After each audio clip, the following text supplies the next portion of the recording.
Coffee. I like coffee. In a bustling world of mobile coffee spots, some stand out not just for their brews, but for their big-hearted mission. Enter Jordan Haas and her mobile coffee trailer, Pups and Cups. Jordan's passion for coffee and love for dogs collided to create a business with a purpose, bringing delicious coffee to the community while helping shelter animals find their forever homes. With shelter seeing an unprecedented rise in abandoned pets since COVID, Jordan's dedication couldn't come at a better time. We met up with her at a lively trunk or treat event to dive into her background in coffee, the inspiration behind Pups and Cups, and her exciting plans for the future. Hi, ladies and gentlemen. This is Sean from Java Jargon. We're out at this really cool event tonight. I think it's a trunk or treat event that's happening out here in Las Vegas.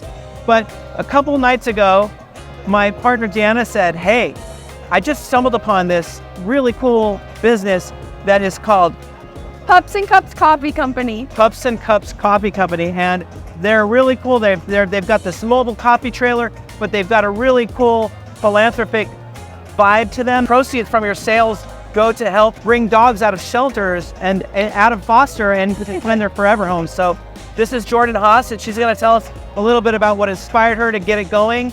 And Jordan, take it away. So I have 2 German Shepherds who literally mean the world to me, and they have the best life possible. I know a lot of shelter dogs out here in Vegas. They're super sad. They're over flooding the shelters.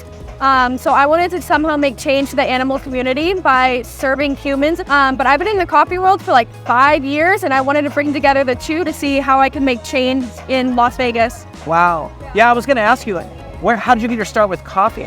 I worked at a small mom and pop shop out here in Vegas, actually. I was there for 5 years. I went from like a regular employee to a shift lead to a manager, and then I just fell in love with making coffee and the conversation between people.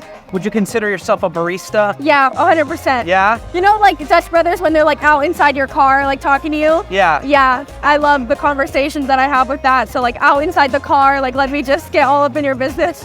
I'm gonna ask you a personal question about your business. So yeah. What motivated you? Like, at what point were you like, I want to work for myself, or is this still a part-time deal for you? This is my full-time, actually. I don't know. I did a lot of jobs. I worked in restaurants, other coffee shops, and just the way I was getting treated wasn't something that I wanted to continue my life. I didn't want to work a regular 9 to 5. I didn't want to work for anyone else but myself. I was like, let me bring my passion together and do this. So you traded your 9 to 5 for a 16-hour day job? Yeah.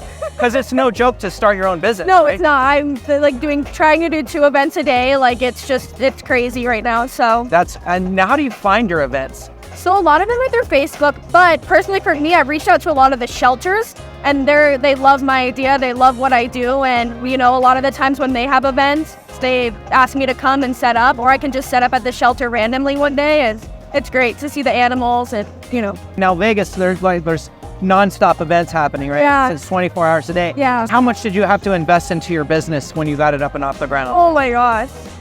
I would say over $20,000. Yeah. Yeah.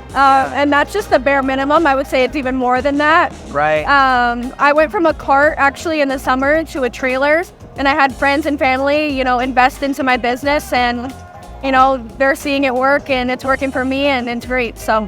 Because it's no joke when you start a coffee business. I mean, it's not drip coffee. No, it's specialty coffee. Like I make all my own recipes. They're named after dogs. I try to do cute little names as well. So it's stuff that I take my time and try to perfect with it. So. What is your most unique recipe?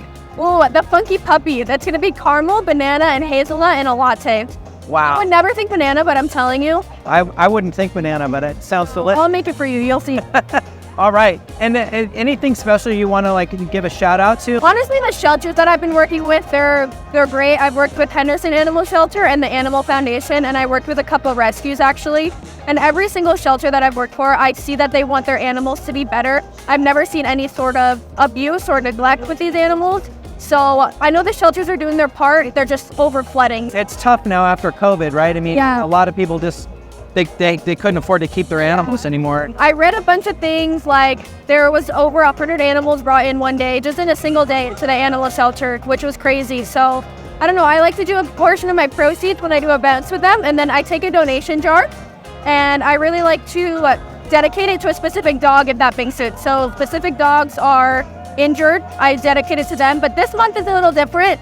I'm taking the proceeds and I'm seeing what the shelters need, and then I'm going to go buy it myself and take it to them. Wow. Yeah, that's really cool. Yeah. Yeah, there's Next Door app and Ring. Yeah. They're always like, they're found a dog, found a cat, and it's it's really sad. And I really applaud this effort because I've got 2 dogs and we had 2 cats and then one of them passed away this year, and it's animals are important. They're our kids, Yeah. So they're our fur babies. Yeah. And I really appreciate what you're doing. And especially because it's coffee, we're so excited to support you and to see where you guys. What are your plans for growth? Ooh, this is a good question. I would love my own shop, but I am kind of nervous at hiring employees that don't care as much as I do.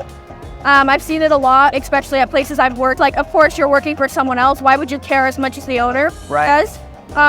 So that's kind of my biggest thing, where I want to grow, but at the same time, I'm very hesitant. I'd like to have a shop that has some sort of yard to be able to bring animals in and adopt them right out of my shop. That's the goal. That's the main goal. That is a really cool idea. Well, best of luck to you. Thank you so much. We're so glad to have come out here and interview you, and hopefully we can help promote your business and get you that place by next year. Yeah, I hope. Yeah, there's only 2 months left. All right, thanks, Jordan. Thanks. What an inspiration Jordan is. We can't wait to catch up with her again soon to see where she'll take Pups and Cups next. Want to know where her coffee trailer's headed around Las Vegas? Follow her journey on Facebook and Instagram. And that's a wrap for this Coffee Cast. Make sure to like and subscribe for more incredible coffee adventures. See you next time.